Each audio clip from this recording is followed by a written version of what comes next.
Haleluya, puji Tuhan, salam sejahtera dalam kasih Tuhan kita Yesus Kristus. Yesus kuatku kembali hadir untuk memberkati kita dengan renungan firman Tuhan. Mari sebelum itu kita dengar firman Tuhan, kita mau berdoa. Bapa dalam sorga, Bapa yang baik, Bapa yang kami sembah di dalam nama Tuhan Yesus Kristus. Terima kasih buat pertolongan Tuhan, di mana Tuhan sudah tolong kami sampai saat ini. Tuhan Kau Allah yang setia, yang terus membuktikan kasih setiamu dalam kehidupan kami. Terima kasih Tuhan.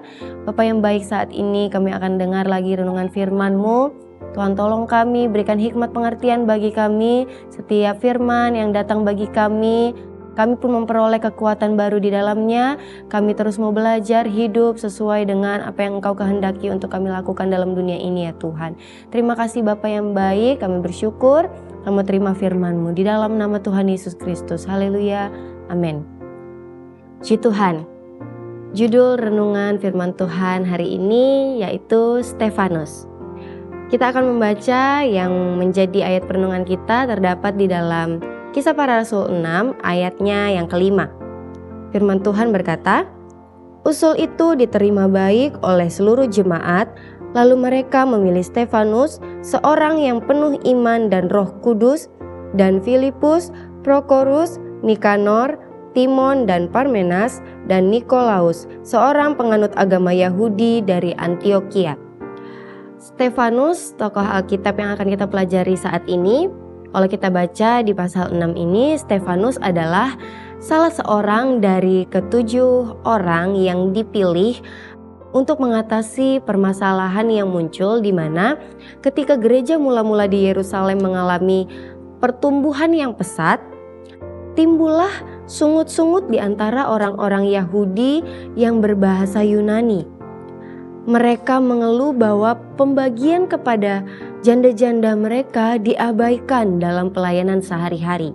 Dikatakan di ayat 3, 7 orang yang dipilih itu adalah yang terkenal baik, penuh roh dan hikmat untuk mereka diberi tugas itu. Salah satunya adalah Stefanus ini. Yang dikatakan di ayat 5 tadi yang sudah kita baca, Stefanus seorang yang penuh iman dan Roh Kudus. Lalu di ayat 6 sampai ayat 7 kita bisa lihat di sana rasul-rasul pun berdoa bagi mereka, meletakkan tangan atas mereka sehingga firman Tuhan makin tersebar dan murid makin bertambah. Bahkan dikatakan sejumlah besar imam juga menyerahkan diri dan percaya. Stefanus yang kalau di ayat 8 katakan, kita bisa lihat di sana bahwa dikatakan di sana Stefanus ia penuh karunia dan kuasa mengadakan mujizat-mujizat dan tanda-tanda di antara orang banyak. Bisa dikatakan bahwa Stefanus adalah orang yang disertai oleh Tuhan. Stefanus disertai pelayanannya oleh Tuhan. Namun ketika ia menyadari akan hal itu, tidak menutup kemungkinan ia tidak mengalami yang namanya tantangan yang harus ia hadapi dalam hidupnya, dalam pelayanan yang harus dia lakukan. Ada orang-orang yang menentangnya dan bersoal jawab dengan mereka. Itu kita bisa lihat di ayatnya yang ke-9 sampai ayat yang ke-10. Bahkan kalau kita baca keseluruhan dari kisah dari Stefanus ini, kita lihat di mana akhirnya ia mati, dilempari batu. Ia pun menjadi martir yang pertama dari gereja mula-mula. Situasi yang sulit ia hadapi, dikatakan juga di ayat yang ke-12, ia diseret. Mereka menyergap Stefanus dan membawanya ke hadapan mahkamah agama. Kesulitan itu ia hadapi dalam ia melakukan kebenaran, dalam ia melakukan apa yang menjadi perintah, menyampaikan kebenaran itu. Dan saat ini kita akan melihat beberapa hal yang dapat kita pelajari bersama dari Stefanus. Stefanus hidup penuh dengan Roh Kudus. Dia dipimpin oleh Roh Kudus. Sehingga yang pertama kita bisa melihat ada hikmat Allah dalam dirinya. Kita bisa lihat di ayat yang ke-10 firman Tuhan berkata, "Tetapi mereka tidak sanggup melawan hikmatnya dan roh yang mendorong dia berbicara." Jadi di sini dikatakan meskipun ada yang menentangnya bahkan bersoal jawab dengan Stefanus itu di ayat 9, tetapi tidak ada yang dapat melawannya. Sebab Tuhan sendiri yang melakukannya, Tuhan sendiri yang mengadakan hikmat itu bagi Stefanus. Amsal 2 ayat 6 berkata, karena Tuhanlah yang memberikan hikmat, dari mulutnya datang pengetahuan dan kepandaian. Jadi Tuhan sendiri yang mengaruniakan hikmat itu, memberikan hikmat itu. Lalu yang kedua yang kita dapat pelajari dari Stefanus yang hidup dipimpin oleh Roh Kudus itu, yang kedua, Roh Kuduslah yang mendorongnya, menolongnya untuk dia berbicara.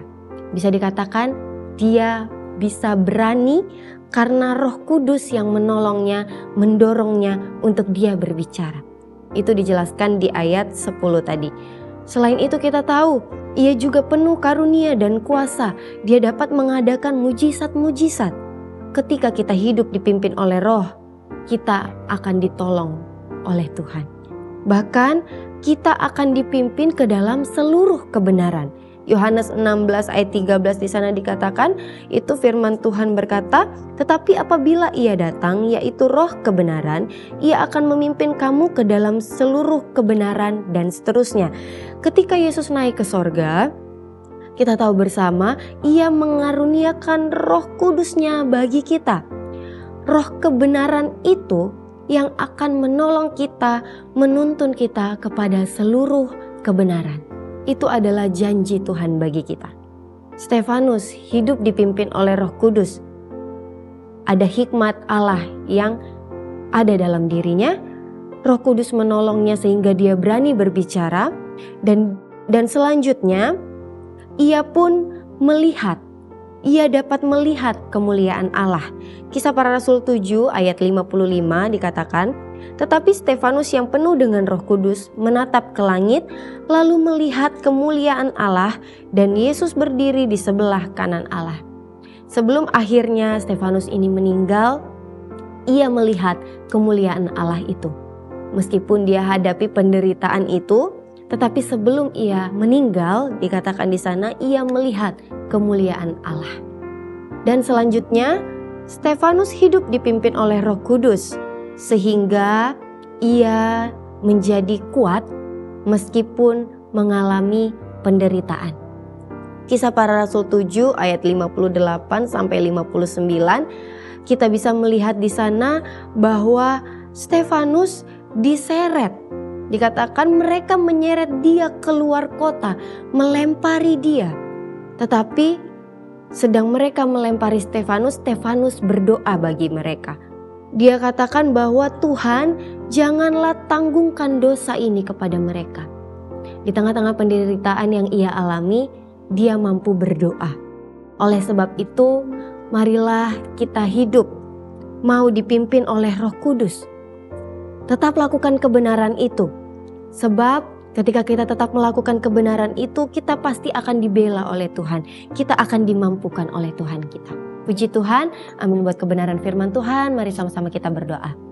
Bapa dalam sorga, terima kasih buat kemurahan-Mu, firman-Mu lagi datang bagi kami. Terima kasih karena Tuhan sudah mengingatkan kami bahwa ketika kami mau hidup dipimpin oleh Roh-Mu, Tuhan, Kau sendiri yang bekerja di dalam kami, Kau sendiri yang berkarya di dalam kami, memampukan kami melewati setiap hal yang ada di dalam kehidupan kami. Penderitaan apapun, kesulitan apapun mungkin yang kami hadapi, tetapi kami percaya Tuhan, ketika hidup kami dipimpin oleh Roh-Mu, kami akan dikuatkan. Sebab Tuhan menolong kami, membela kami umat-umat-Mu. Terima kasih Tuhan. Bagi anak-anak Tuhan yang menyaksikan tayangan ini Tuhan, berkatilah mereka dalam segala aktivitas mereka. Tuhan, kemanapun mereka berada, biarlah Tuhan Allah Immanuel yang menyertai kehidupan mereka. Terima kasih Tuhan. Kami bersyukur, kami terima firman-Mu dalam nama Tuhan Yesus. Haleluya. Amin. Bersama Yesus, aku kuat. Puji Tuhan.